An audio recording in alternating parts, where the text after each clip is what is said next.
সবাই প্রথমত আমি বলি আমরা এত ঘন ঘন যে পার্টিসিপেন্ট মিটিং করি, আমরা অত্যাবশ্যকীয় জিনিস এবং জরুরি জিনিসগুলো আমরা সবসময় তার দ্রুত অনুমতি দিই। এইটা একটা প্রমাণ আপনাদের কাছে যে এই সরকার মোটামুটি কর্মব্যস্ত এবং মানুষের সুবিধাটা আমরা করি। এত ঘন ঘন মিটিং কিন্তু আমি তো এর আগে বহু মিটিং জয়েন করেছি, অনেক দেরি করে সেটাকে আমরা তাড়াতাড়ি প্রসেস করে যেগুলো যৌক্তিক যে সমস্ত জিনিস ক্রয় করা সেগুলো অ্যাপ্রুভ করি। যেমন আজকে আমরা রীতিমতো যেটা সারের যেটা আমরা ইনশিওর করতে চাই, বিভিন্ন ধরনের সারের যে আমরা অনুমোদন করেছি। তারপরে আপনার এলএনজি যেটা সবচেয়ে বড় একটা চ্যালেঞ্জ, ওটার জন্য করেছি পেট্রোলিয়াম কর্পোরেশন যেটা আনবে। তৃতীয়ত আমরা যে মসুর ডাল যেটা ইমিডিয়েটলি আমাদের দরকার সেটা করেছি। আর আরেকটা হলো সবচেয়ে বড় যে তেল, সয়াবিন অয়েল, পাম অয়েল, এইগুলো আমরা বলছি তাড়াতাড়ি।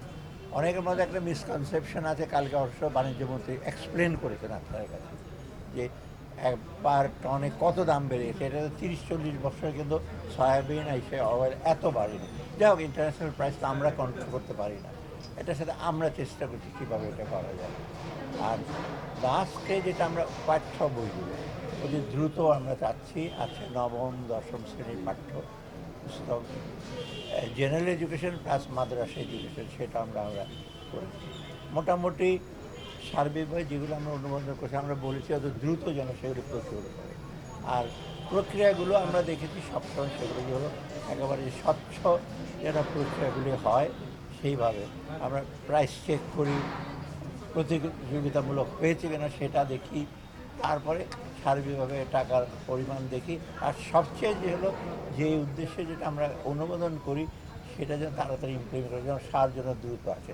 মসুর ডাল পাঠ্য বই যেন দ্রুত, আমরা বলছি জানুয়ারির মধ্যে শুরু করি, চেষ্টা করবে জানুয়ারির মধ্যে হয়তো সবগুলো একসাথে আসতে পারবে না, তো আমরা 1 তারিখে আজকে যেটা করছি সেটা অলরেডি তারা কাজ শুরু করেছে, কিন্তু আমাদের অনুমোদনের পর ওরা তো প্রেসকে বলবে। তা আপনাদের প্রেস তো অলরেডি অনেক ব্যস্ত প্রেস, ওটা চেষ্টা করবো। না, সেইটা শুনুন, প্রভাব যে একেবারে নাইও। আপনার খালি দেখেন যে আলুর দাম বেড়ে গেছে, অন্যগুলিতে সাশ্রয় হয়েছে। একটা জিনিস একটা মানুষ এটা বাজেটের দিকে দেখে। আপনি 1,000 টাকা নিয়ে যান, কোনোটা একটু বেশি হবে, কোনোটা কম হবে, কোনোটা দামবে কমবে। এখন যদি প্রত্যেকটাতে কমতে হবে ওই রকম যদি অ্যাটিটিউড নেন তবে কিন্তু ডিফিকাল্ট। বাজার এমন একটা জিনিস, একটা কমবে একটা বাড়বে। আমি যে বলে আজকে বাজার করলাম, আমি যদি নিজে বাজার কালকে সকালে একটা কমেছে একটা বেড়ে, তখন বাসায় গিয়ে বলে একটা বেড়ে গেছে, বাকিগুলো কমারটা কেউ কেউ এসে বলে না, বারোটা বলবে, স্বাভাবিক অবশ্য বারোটা বলবে।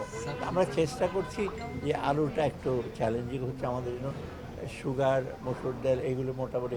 আর চালের ব্যাপারে তো আমরা সবসময় নিশ্চিত করবো চাল।